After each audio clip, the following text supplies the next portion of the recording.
Dennis Emmanuel Brown's voice still lives where reggae breathes. Long after the lights dimmed and the stages fell silent, his songs continue to move through sound systems, bedrooms, churches, and street corners across the world. He was crowned the Crown Prince of Reggae not because he chased the title, but because the music placed it on his head.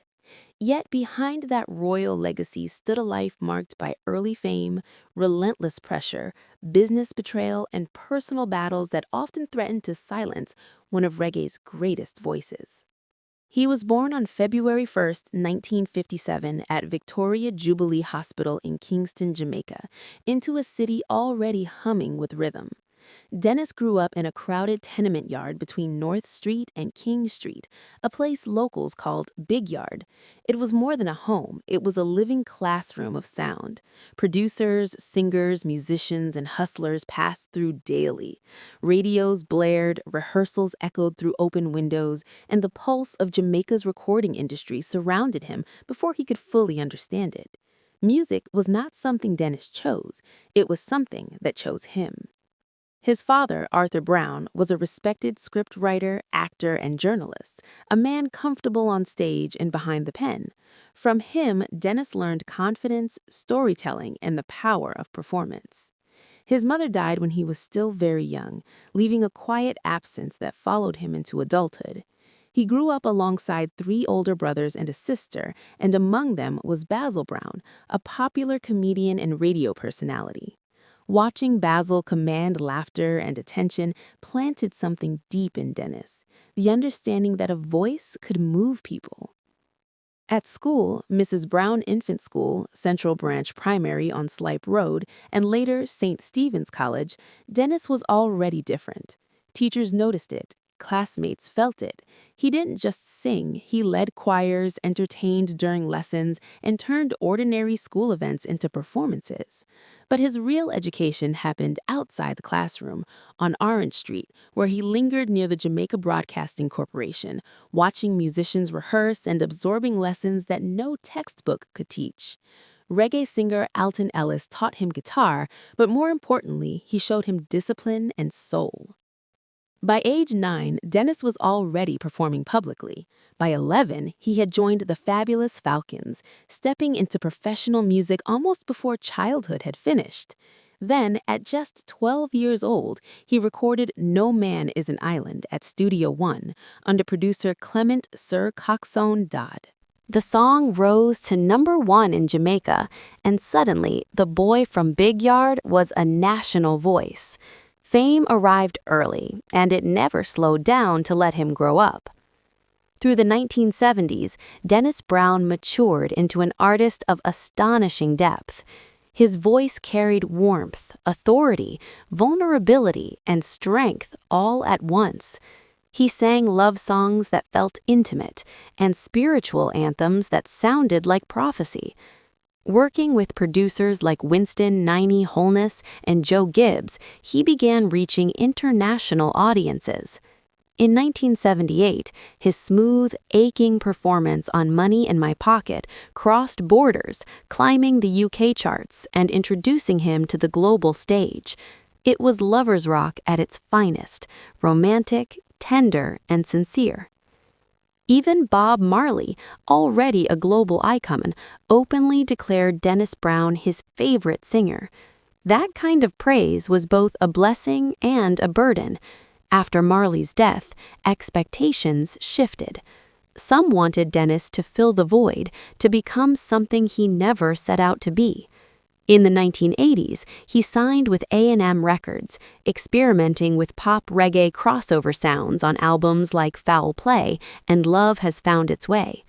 While the music found new listeners, longtime fans criticized the move, calling it forced and diluted.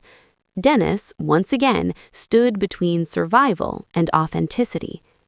He adapted as reggae itself changed. When dancehall emerged, Dennis didn't resist it, he evolved. Working with producers like King Jammy and Gussie Clarke, he proved his voice could ride new rhythms without losing its soul. Over his career, he recorded more than 75 albums across nearly 40 labels, a staggering output that made him one of the most prolific artists in reggae history. But behind the music, cracks were forming. Like many artists of his era, Dennis faced unfair contracts, missing royalties, and financial exploitation. In 1977, determined to take control, he founded DEB Music in London, named after himself, Dennis Emmanuel Brown. The label scored hits and momentarily gave him independence, but internal disputes and distribution conflicts led to its collapse by 1979. It was another lesson in how the business of music often punished the very people who created it. His personal life was deeply intertwined with his art. In 1976, he married Yvonne Brown, whom he had met 2 years earlier in London. She was more than a wife, she was a creative partner, writing songs like Inseparable, Words of Wisdom, and Love Has Found Its Way. Together, they raised children, and Dennis became the father of a large family. Sources say between 10 and 13 children, many of whom followed him into music. His youngest daughter, Marla Brown, would later carry his roots reggae spirits into a new generation. Spiritually, Dennis was grounded in the 12 Tribes of Israel, a Rastafarian organization that shaped both his worldview and his songwriting. Faith gave him purpose, but it could not fully shield him from his demons. By the 1980s, reports of cocaine and crack addiction followed him relentlessly. Hospitalizations, missed shows, and erratic behavior damaged his reputation. Rumors about his health, tuberculosis, AIDS, spread freely, though never confirmed. What was clear was that his body was paying the price of years lived too fast, too exposed. In 1999, just months before his death, Dennis was arrested in Brazil for drug possession while on tour. It was a painful final chapter for an artist who had given so much of himself to the world. On July 1, 1999, Dennis Brown died at the age of 42, officially from a collapsed lung and respiratory failure. The voice that had comforted millions fell silent far too soon. Yet silence never truly came. After his death, Jamaica honored him with the Order of Distinction Commander Class in 2011. His catalog continued to grow in value, later acquired by Sony Music Japan. His family established the Dennis Emmanuel Brown Trust, ensuring his music, name, and legacy would continue to support education and culture. In London, the home where he lived in Harlesden was marked with a blue plaque, recognizing his place in musical history. In 2023, Rolling Stone ranked him among the 200 greatest singers of all time. Dennis Brown was not perfect. He was human, brilliant, flawed, vulnerable, and unforgettable. His life showed the beauty and the cost of early genius, the glory of global fame, and the harsh realities faced by reggae pioneers. But when his voice rises, singing love, justice, Africa, or faith, it still sounds alive. And in reggae, that is immortality.